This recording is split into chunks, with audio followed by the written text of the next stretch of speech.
بسم اللہ الرحمن الرحیم نحمدہ ونصلی علی رسولہ الکریم اما بعد۔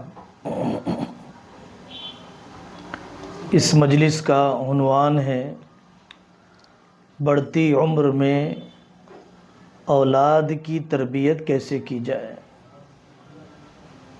بڑھتی عمر میں اولاد کی تربیت کیسے کی جائے۔ اس کو اولاد کی جنسی تربیت بھی کہا جا سکتا ہے۔ الثقافت الجنسیہ کا عنوان دیا جاتا ہے عربی زبان کی کتابوں میں۔ بلوغت اور بلوغت سے پہلے کے مسائل،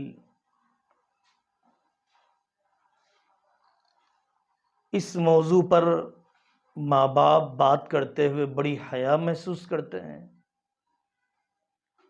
اساتذہ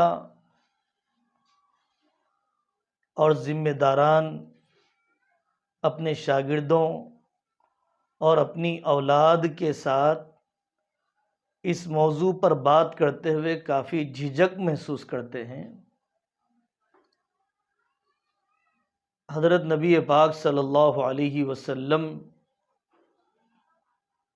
کی متعدد احادیث ثابت ہیں، علماء نے یکجا کیا ہے، اسے جمع کیا ہے، جس میں آنے والے حیض اور نفاس کے مسائل پوچھتے ہیں، جس میں آنے والے احتلام اور غسل کے واجب ہونے کے مسائل پوچھتے ہیں۔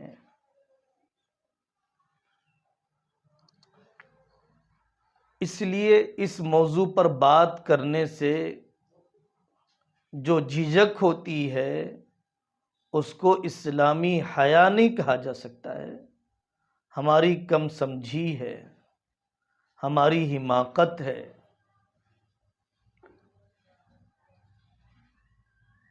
جیسے کھانے کا تقاضا ہے، جیسے پانی کا تقاضا ہے، جیسے نیند کے تقاضے ہیں، بشری تقاضے ہیں، انسان کے فطری مطالبے ہیں، بائی نیچر ہے، ایسے ہی جنسی تقاضے، مرد کا عورت کی طرف، عورت کا میلان مرد کی طرف، اور جذباتی طلب اور بھوک بھی انسان کے اندر فطرتاً رکھی گئی۔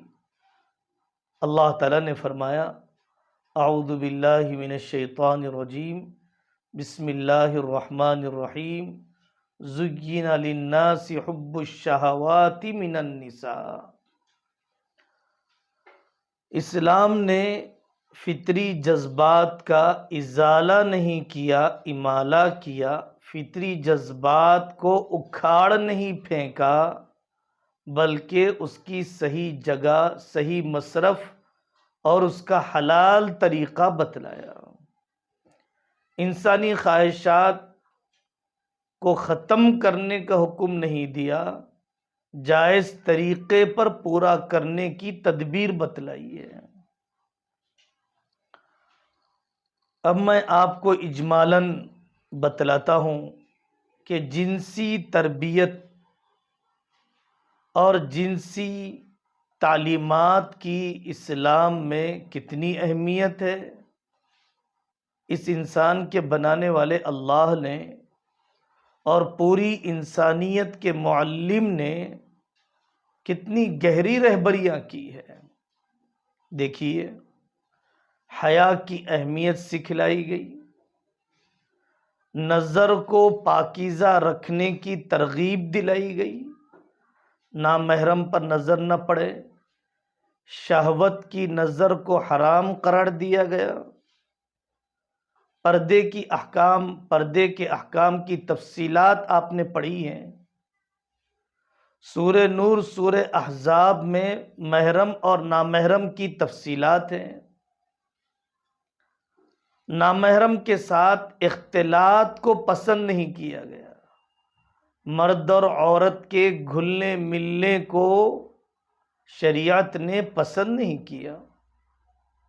نامحرم کے ساتھ، اجنبی عورت کے ساتھ تخلیہ اور تنہائی کو بھی ناجائز قرار دیا، چاہے ایک نبی کی ماں اور دوسرے نبی جمع ہو جائیں تب بھی وہاں پر تیسرا شیطان ہوتا ہے۔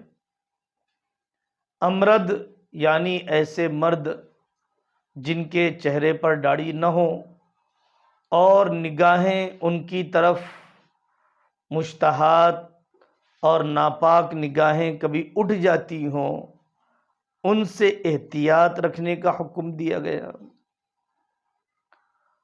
10 سال کی عمر کے پہنچنے کے بعد نماز کا بھی حکم دینا ہے اور بستر بھی الگ کرنا ہے۔ بہن اور بھائیوں کے بستر الگ کرنے میں یہی جنسی تربیت کا پہلو پیش نظر ہے۔ احادیث میں اور صحابہ کے اقوال میں پسند نہیں کیا گیا کہ زیادہ دیر آدمی بے لباس رہے، برہنہ رہے، ٹوائلٹ میں بھی، باتھ روم میں بھی، نہانے کے درمیان بھی، اور بیوی شوہر کے تعلق میں بھی زیادہ دیر بے لباس رہنا پسند نہیں کیا گیا۔ ہر وقت کی دعا بتلائی گئی تاکہ شیطان انسان کے جسم سے کھلواڑ نہ کرے، تاکہ شیطان بھی انسان کے جسم سے ناجائز فائدہ اٹھانے کا حربہ نہ استعمال کرے۔ نامحرم کی تصویر کو تک منع کیا گیا۔ نامحرم کی تصویر آدمی دیکھ رہا ہے، ایک چادر میں 2 مرد کا سونا، 2 بھائیوں کا سونا، 2 بہنوں کا سونا، احادیث میں اس سے بھی روکا گیا۔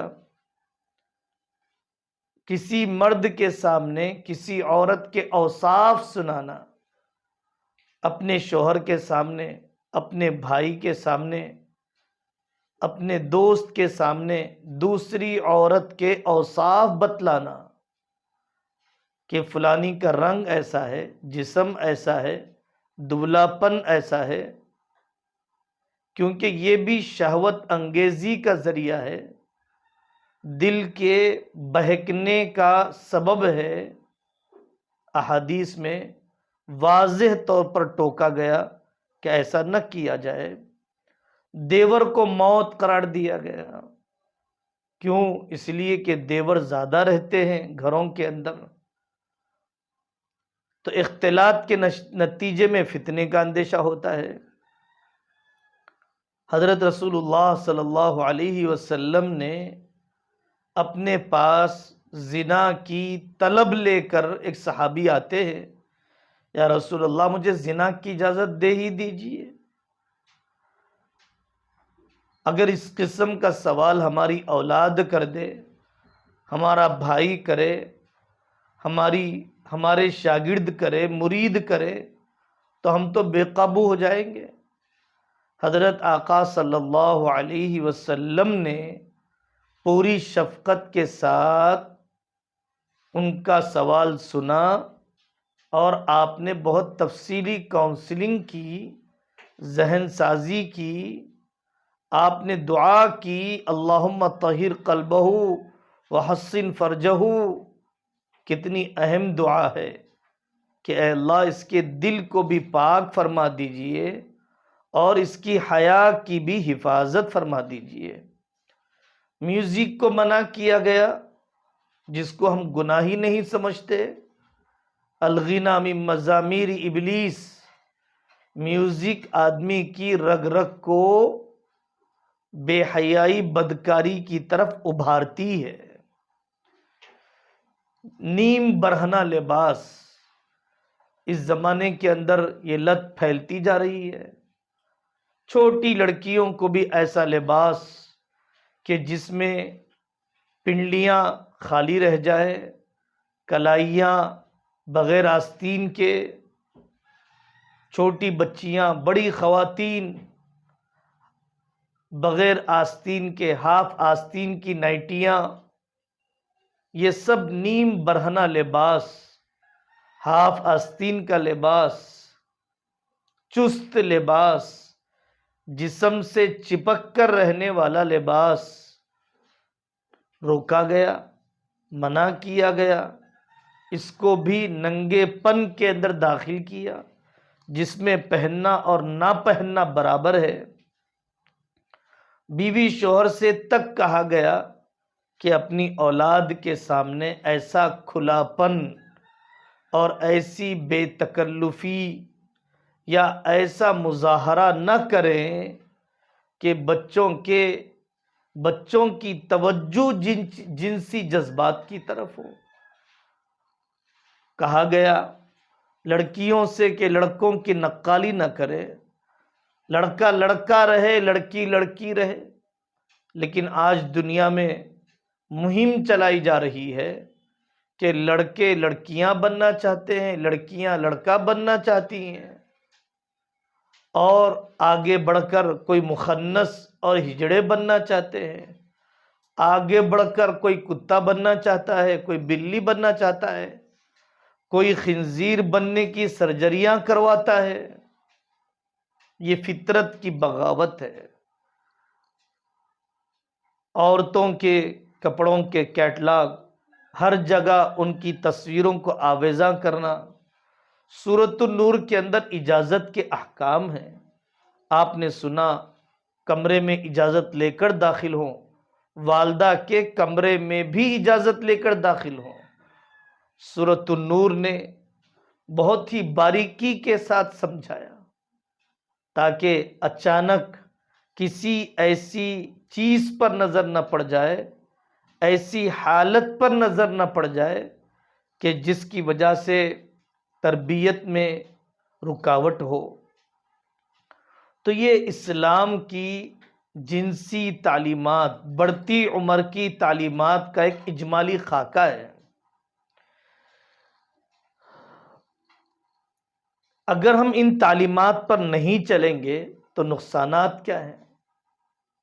اس موضوع کی اہمیت اور اس موضوع پر اسلام کی تعلیمات اور اس موضوع کو نظر انداز کرنے کے نقصانات۔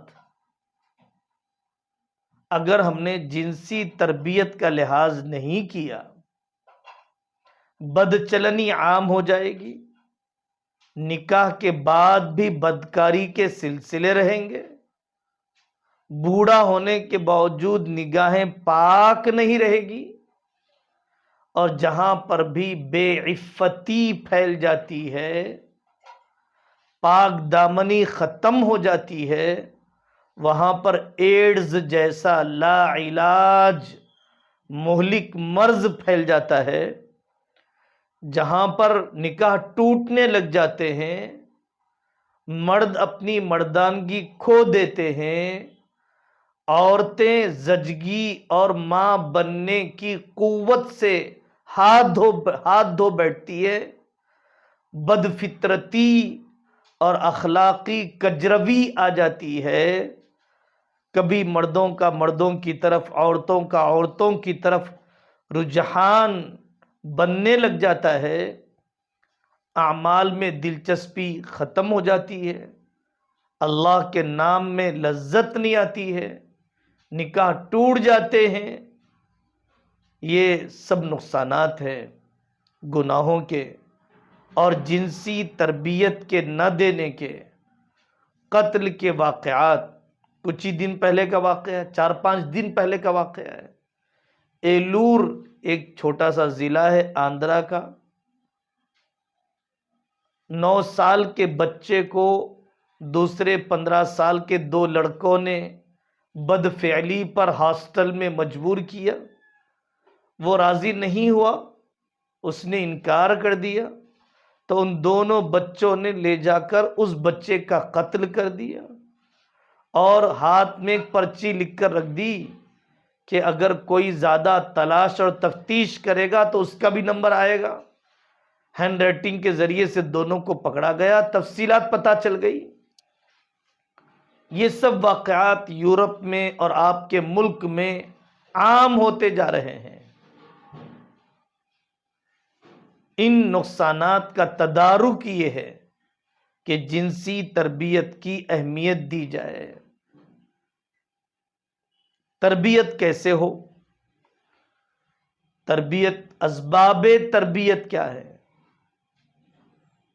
حیا والی تربیت اور جنسی تربیت کے اسباب کیا ہے؟ پوری دنیا میں مغربی کلچر، ویسٹرن کلچر اپنا کام کر رہا ہے۔ فون، فلم، سیریل، یہ سب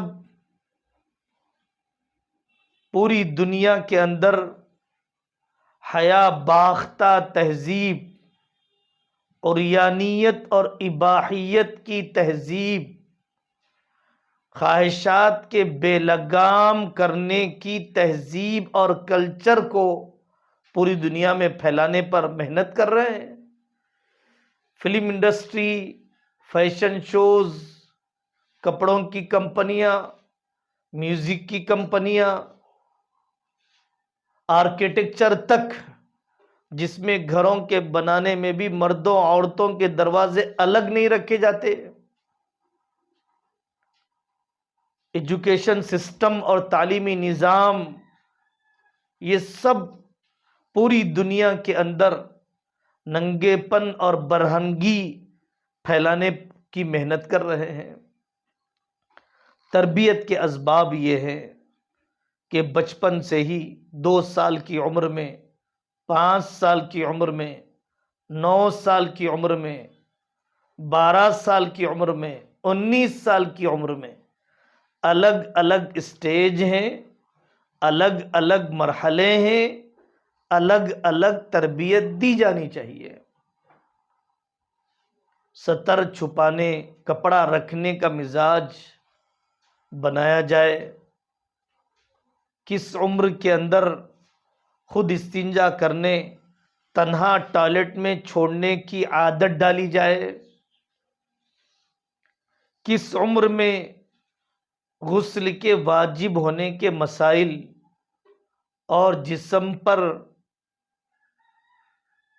پیدا ہونے والی چیزوں کی صفائی کے مسائل کیسے بتلائے جائے، اس موضوع پر کتابیں لکھی ہوئی ہے۔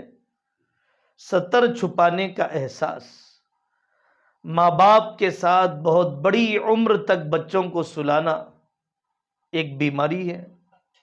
15 سال کی عمر ہے، مجھے اپنی بیٹی سے بہت لاڑ ہے، میں اپنے ہاتھ پر سلاتا ہوں۔ کتنی نقصان دہ حرکت ہے۔ شعور پیدا ہو گیا اور 4-5 سال کے لڑکوں لڑکیوں کو ماں باپ اپنے بے حجابی والے کمرے میں، تنہائی کے کمرے میں اپنے ہی بستر پر سلائیں، آنکھ کھل جاتی ہے، لمس ہو جاتا ہے۔ کبھی حرمت مسارت کے واقعات بھی بڑی عمروں میں پیدا ہو جاتے ہیں۔ سیکھنا ہوتا ہے۔ ڈرائیور کے ساتھ، نوکرانی کے ساتھ، ڈرائیور، نوکرانی، پڑوسن کے گھروں میں چھوڑ دیا جاتا ہے، وہاں پر جنسی چھیڑ خانی، حساس جگہوں پر ہاتھ لگانا، کبھی جنسی تشدد، کبھی بری عادتیں یہیں سے شروع ہوتی ہیں۔ صحابہ رضی اللہ عنہم اجمعین بچوں کو بچپن سے ہی مردانگی کے کھیل، تاکہ اس کے اندر نسوانیت نہ آئے، بہادروں کے واقعات، بہت بڑا سبب یہ ہے، بہت بڑا سبب یہ ہے کہ اولاد کو محبت دی جائے، وقت دیا جائے، تاکہ ناجائز محبت کی طرف دلچسپی ہی پیدا نہ ہو، ان کی بات کو سنا جائے۔ فلاں مزدور نے ان کے ساتھ کیا حرکت کی، اسکول میں کیا واقعات پیش آئے۔ چھونے میں اچھا لمس بھی ہوتا ہے، مشکوک لمس بھی ہوتا ہے، برا لمس بھی ہوتا ہے۔ ماہرین نے اس کی جزوی تفصیلات لکھا ہے۔ ان کے کھیلوں پر نظر، کس قسم کے کھیل کھیل رہے ہیں۔ وقت پر نکاح، استنجا کرنے کا طریقہ بتلانا پڑتا ہے،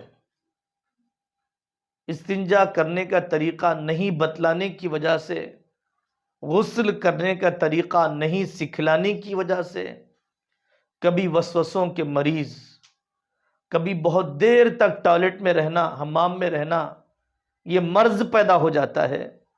کوتاہی ہماری ہے،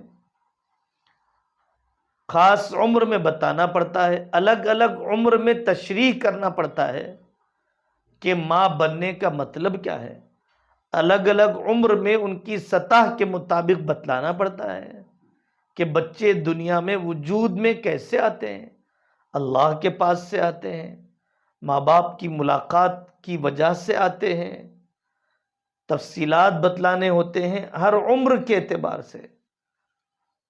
مردوں کو لڑکیوں کی طرح زیور پہنایا جاتا ہے، لڑکیوں کو لڑکوں کی طرح لباس پہنایا جاتا ہے، یہ تو لعنتی عمل ہے۔